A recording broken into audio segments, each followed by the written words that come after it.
নমস্কার, আমি শ্রীপর্ণা রয়েছে আপনাদের সঙ্গে। আপনারা দেখছেন নিউজ টুডে। এক মাস একদিন পার হয়ে গেলেও রাজ্যের রাজ্যপালের অনমনীয় মনোভাবের কারণে এখনো পর্যন্ত শপথ পাঠ করানো হলো না সায়ন্তিকা বন্দ্যোপাধ্যায় এবং রিয়াদ হোসেনের। রাজ্যপালের বক্তব্য, শপথ পাঠ করার জন্য রাজভবনে যেতে হবে। তৃণমূল কংগ্রেসের পক্ষ থেকে জানানো হয়েছে, রাজভবনে বিগত দিনের ঘটনা জেরে সেখানে যাওয়া সেফ জোন নয়, যার জেরে এই দুই বিধায়কের বিধানসভা চত্বরে বি.আর. আম্বেদকরের মূর্তির পাদদেশে অবস্থান করছেন। একদিকে সরকার পক্ষ, অন্যদিকে রাজভবনে দড়ি টানাটানির মধ্যে পড়ে অনিশ্চিত সময়কাল ধরে কিভাবে এই দুই বিধায়ক শপথ গ্রহণ করবেন তা এখনো নিশ্চিত হয়ে যায়নি। তবে শুক্রবার বিশেষ অধিবেশন ডেকেছেন স্পিকার বিমান বন্দ্যোপাধ্যায়। মনে করা হচ্ছে শুক্রবারই স্থির হতে পারে শপথ গ্রহণের দিনক্ষণ।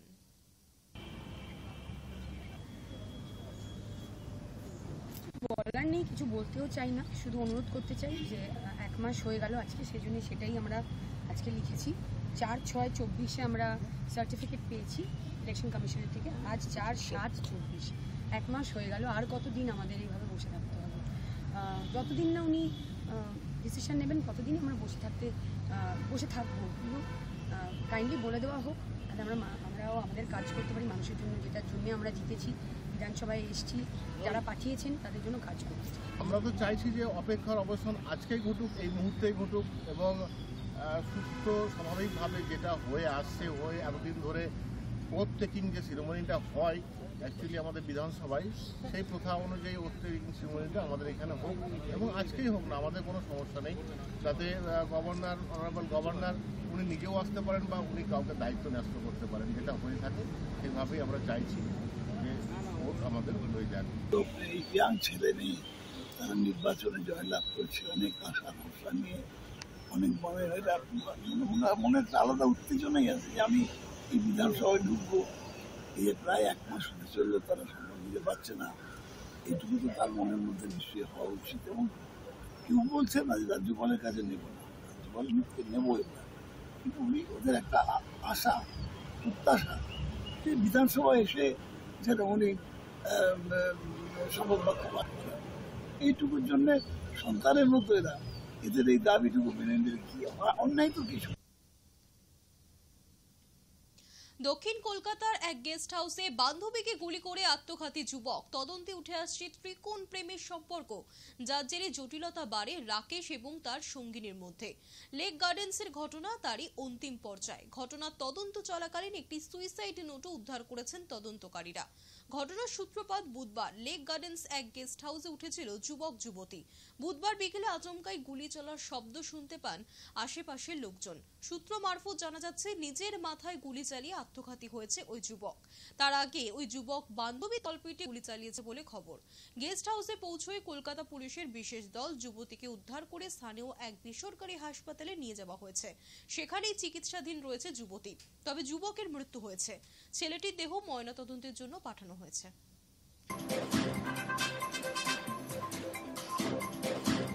ছেলেকে মেরে দিল, গুলি করে দিয়েছে আমার ছেলেকে। হোটেলে বাবালি আমার ছেলেকে ডেকে নিয়ে হোটেলে গুলি করে দিল। কবে? ওই 3:30টার সময়। হ্যাঁ, কেন গুলি করলো? কেন গুলি করলো? কেন?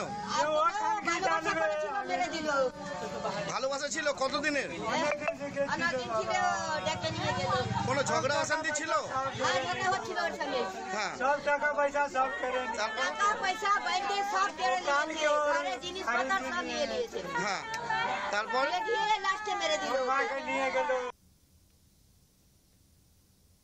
বাড়িতে পড়ে গিয়ে গুরুতরভাবে জখম মুকুল রায়। বুধবার রাত 9:30 নাগাদ তিনি নিজের বাড়ির শৌচালয়ে পড়ে যান। সেখানেই তিনি সংজ্ঞা হারান বলে পরিবার সূত্রে খবর।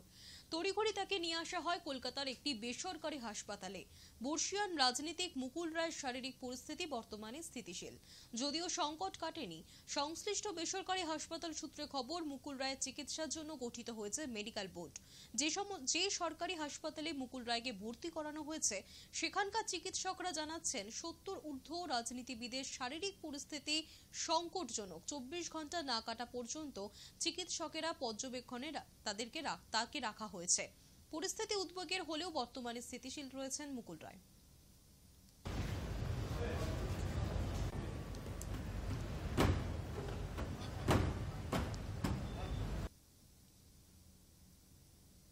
সামান্য বৃষ্টিতেই খানাখন্দে জল জমে একসা। রাস্তা সারানোর দাবিতে বিক্ষোভ অভিভাবকদের। উত্তাল ফুলবাড়ি। রাস্তা বেহাল, সামান্য বৃষ্টিতেই খানাখন্দে জল জমে একসা অবস্থা। নিত্যদিন দুর্ঘটনা লেগেই রয়েছে, তার মধ্যে ছোট ছোট পড়ুয়াদের স্কুলে পৌঁছে দিতে হয়। ধৈর্যের বাঁধ ভাঙল বৃহস্পতিবার। শিলিগুড়ি শহর সংলগ্ন ফুলবাড়ি 2 নম্বর গ্রাম পঞ্চায়েতের সিপাইপাড়া মেইন রোড অবরোধ করলেন অভিভাবকরা। সমস্যাটা 2-1 দিনের নয়। অভিযোগ, বছরের পর বছর ওই একই রকম বেহাল সিপাইপাড়া প্রধান সড়কটি, অথচ ওই পথেই স্থানীয় বিদ্যালয়। কোয়েল মজুমদার নামে এক অভিভাবক জানালেন, জলমগ্ন রাস্তা পার হতে গিয়ে সম্প্রতি দুর্ঘটনার কবলে পড়েছেন বিদ্যালয়ের শিক্ষিকাও। টোটো দুর্ঘটনা এখানে হামেশাই ঘটছে। শিশু শিক্ষার্থীদের নিয়ে এই রাস্তায় যাতায়াত কতটা বিপজ্জনক তা অবরোধকারী অভিভাবকদের চোখে মুখে ফুটে ওঠা আতঙ্কেই পরিষ্কার। আজকে আমরা এখানে রাস্তা অবরোধ করেছি, কারণ হচ্ছে আজ আমরা আমার মেয়েকে ভর্তি করেছি 2 বছর। দীর্ঘকালীন এখানে বর্ষা হলেই এই রাস্তায় জল গর্ত হয়ে যায়, জল জমে যায়, আবার ঠিক হয়, আবার জল জমে যায়। তার পার্মানেন্ট কোনো সলিউশন এখানে নেই।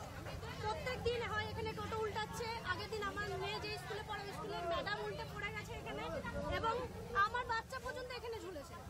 উনারা কি এখন আমরা জানি না, আমরা কোনো রাজনৈতিকভাবে রাজনৈতিকভাবে যুক্ত ওনারা কি করছে না করছে আমরা জানি না, কিন্তু হ্যাঁ স্কুলের ম্যাডামও পড়ে গেছে। ওনারা যদি আজকে নিশ্চয়ই ওনারা দেখেছেন, ওনারা জানেন এই ব্যাপার, ওনারা অবগত।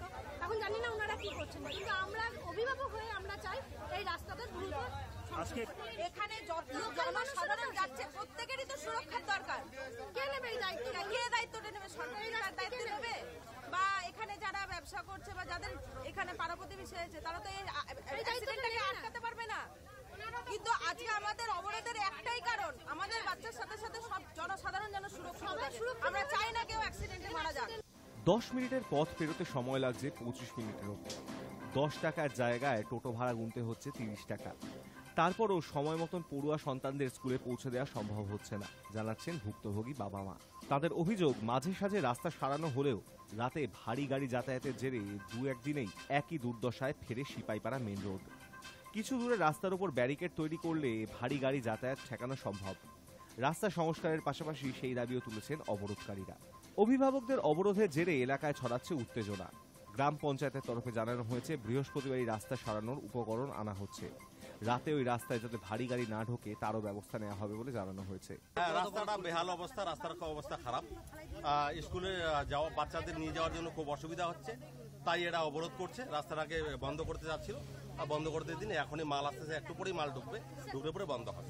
না, আগে মাল একবারই মাল পড়ছিল, রাস্তা বন্ধ হয়েছিল, আবার গাড়ি প্রচন্ড গাড়ি চলার কারণে রাস্তাটা ফের গাড্ডা হয়ে যায়। তো আজকের মধ্যে আবার মাল পড়বে। পঞ্চায়েতের আশ্বাসে শেষ পর্যন্ত অবরোধ তুলে নেন অভিভাবকরা। তবে অবিলম্বে রাস্তার হাল ফেরানো না হলে ফের অবরোধ বিক্ষোভ করা হবে বলে সাফ জানিয়ে দিয়েছেন তারা। Hi News Network. মৌমাছি প্রতিপালনে এক ভয়ঙ্কর ভিলেনে পরিণত হয়েছে স্মল হাইভ বিটল নামের বিশেষ এক পোকার দঙ্গল। ছোট চাক পোকার আক্রমণ থেকে মুক্তি দিতে গবেষণা করছেন কৃষি বিজ্ঞানীরা। ছোট চাক পোকা, ইংরেজিতে যাকে বলে স্মল হাইভ বিটল, বিজ্ঞানসম্মত নাম এথিনা টুমিটা। ভারতে বিশেষত বাংলায় মৌমাছি প্রতিপালনে এক ভয়ঙ্কর ভিলেনে পরিণত হয়েছে এই বিশেষ পোকার দঙ্গল।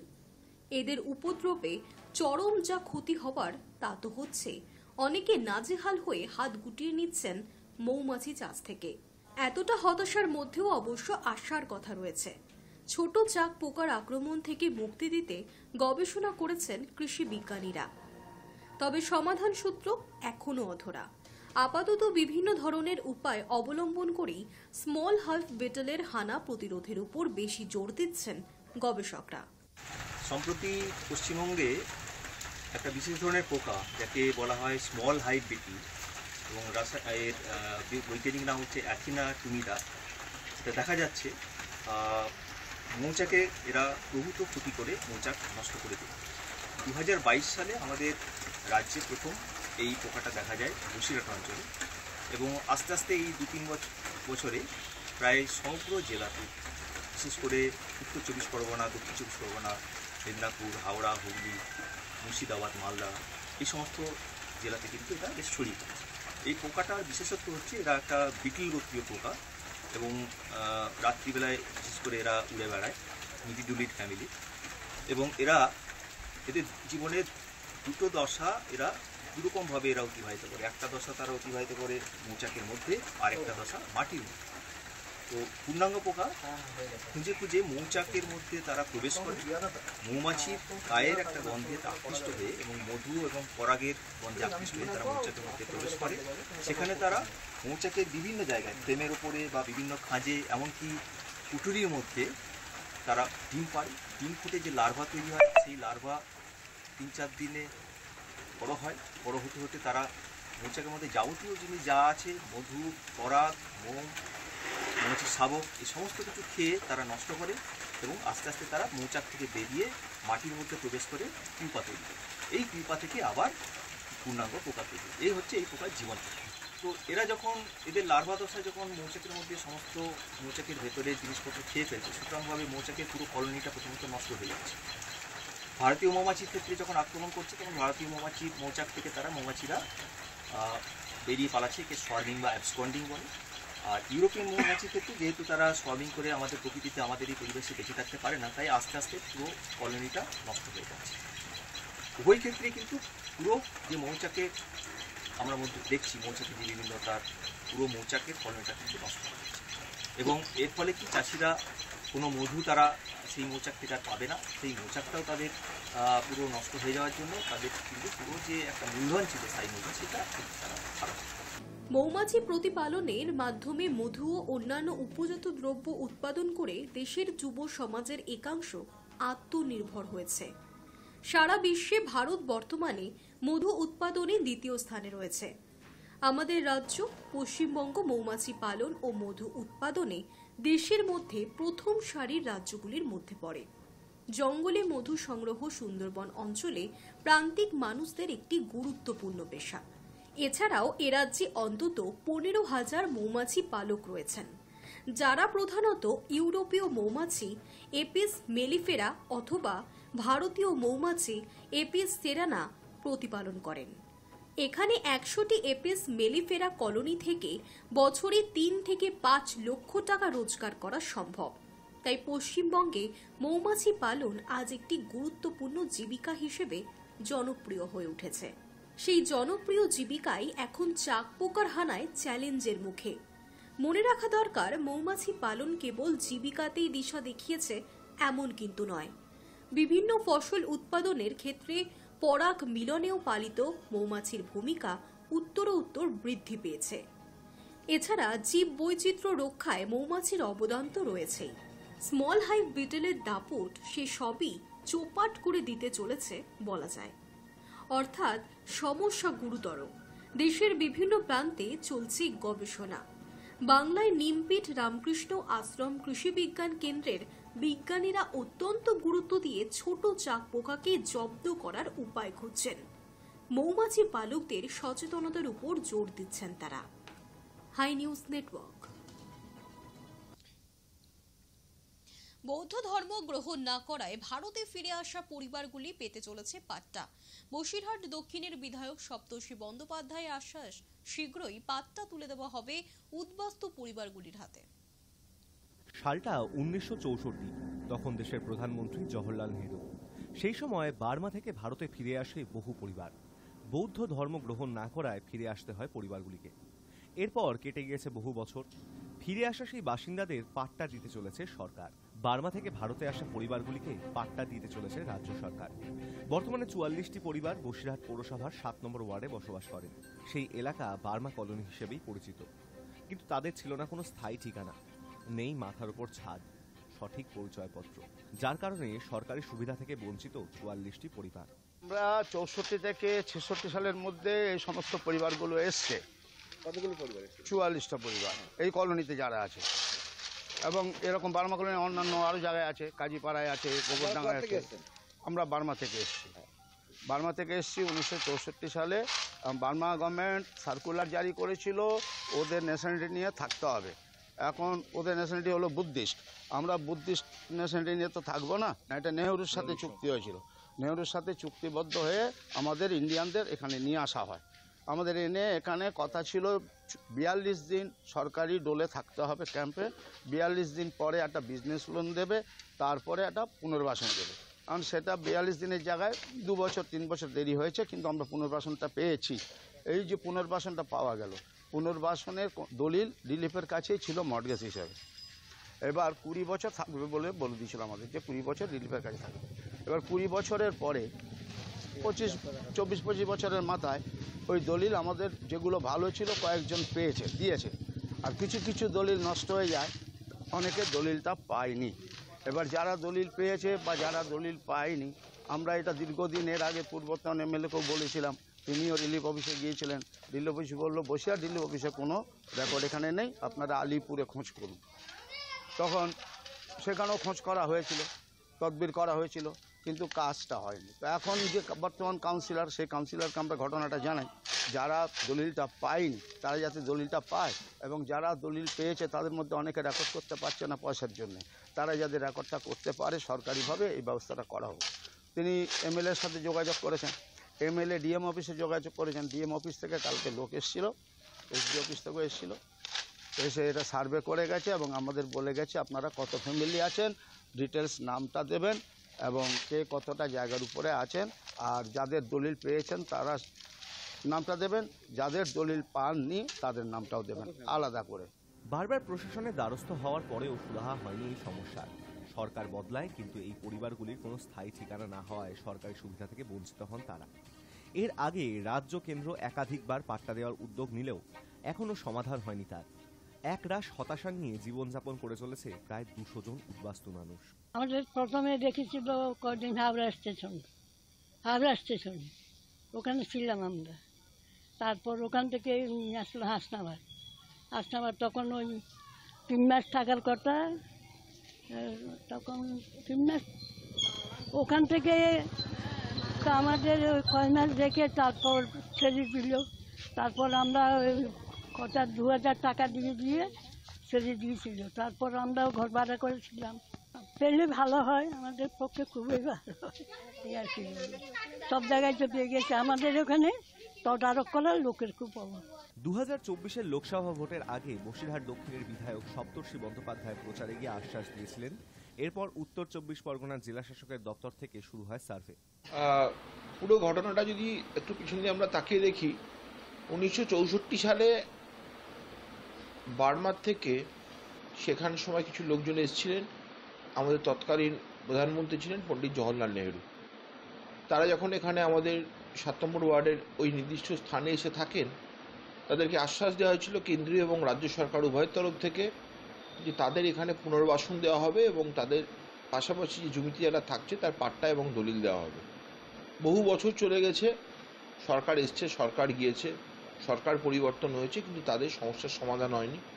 লোকসভার প্রাক্কালে আমরা যখন ভোটের প্রচারে যাই তখন তাদের কাছ থেকে এই সমস্যার বিশদে আমরা জানতে পারি এবং মাননীয় মুখ্যমন্ত্রী মমতা বন্দ্যোপাধ্যায়ের অনুপ্রেরণায় আমরা চেয়েছি এখানকার মানুষ যারা সত্যি নিডি তারা তাদের যে জমিতে বসবাস করে সেই জমির পাট্টা এবং দলিল পাক। তার জন্য আমি উদ্বোধন কর্তৃপক্ষকে জানিয়েছিলাম, ল্যান্ড ডিপার্টমেন্ট, ডিএম ডিপার্টমেন্ট তাদের তরফ থেকে সরজমিনে তদন্ত করার জন্য আধিকারিকেরা এসেছিলেন এবং আমরা আশাবাদী খুব শীঘ্রই সেই সমস্ত মানুষ যারা এখানে রয়েছে তাদের স্থায়ী পুনর্বাসন এবং পাশাপাশি তাদের জমির মালিকানা তারা পাবে এর মাধ্যমে। বিধায়কের আশ্বাস, শীঘ্রই পাট্টা তুলে দেওয়া হবে উদ্বাস্তু পরিবারগুলির হাতে। এই আশ্বাসে খুশি Burma colony. Hi News Network. টি-20 বিশ্বকাপ জয়ের 5 দিন পর ট্রফি নিয়ে দেশে ফিরল ভারতীয় ক্রিকেট দল। দেশে ফিরে রাজকীয় অভ্যর্থনা পেলেন রোহিতরা।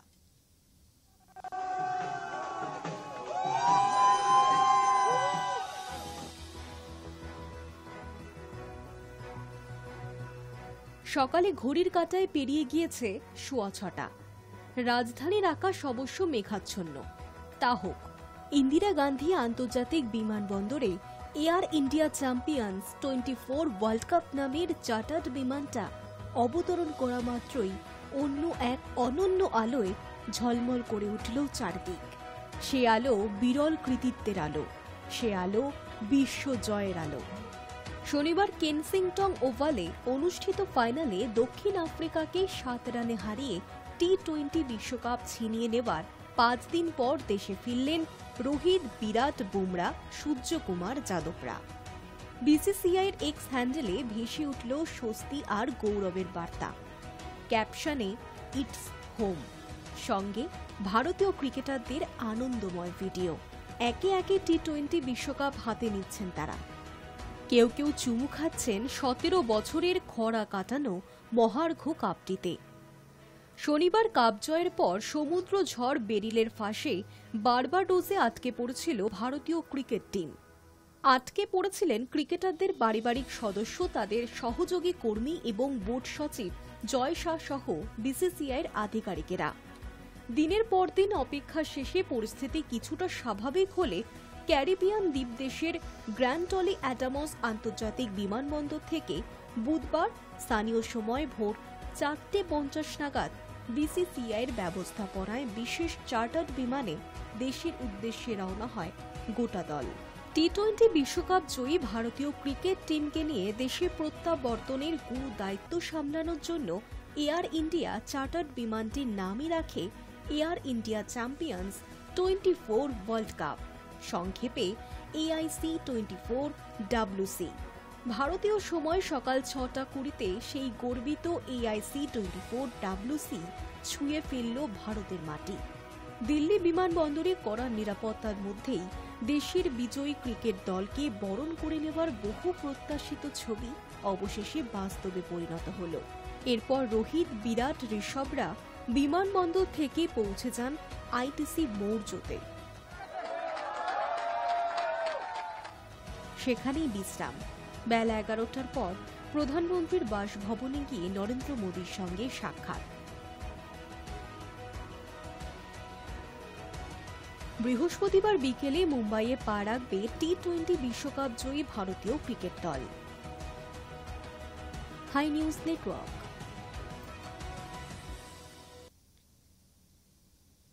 ডাম্পারের ধাক্কায় গুরুতরভাবে জখম এক স্কুটি চালক। বীরভূম জেলার ময়ূরেশ্বর থানার অন্তর্গত নারায়ণঘাটির ক্যানেল পার মোড়ের ঘটনা। স্থানীয় সূত্রে খবর, কোটাসুরের দিক থেকে সাঁইথিয়ার দিকে যাচ্ছিল একটি স্কুটি, ঠিক একই দিকে যাচ্ছিল একটি ডাম্পারও। ডাম্পারকে সাইড দিতে গিয়ে ডাম্পারের আঘাতেই গুরুতরভাবে জখম হয়ে রাস্তায় পড়ে যান ওই স্কুটি চালক। ঘটনাস্থলে পৌঁছয় ময়ূরেশ্বর থানার পুলিশ প্রশাসন এবং সেখান থেকে ওই আহত ব্যক্তিকে উদ্ধার করে রামপুরহাট মেডিকেল কলেজ হাসপাতালে নিয়ে যাওয়া হয়। যদিও এখনো পর্যন্ত ওই আহত ব্যক্তির সম্পূর্ণ পরিচয় জানা যায়নি।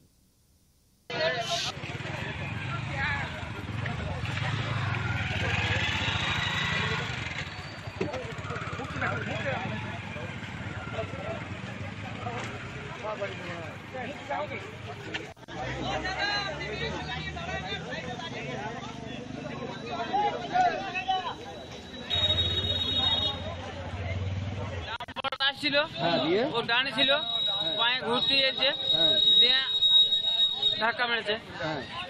আবার কি নিউজ টুডে এখনকার মতো এই পর্যন্তই। দেখতে থাকুন হাই নিউজ, নির্ভীক নিরপেক্ষ।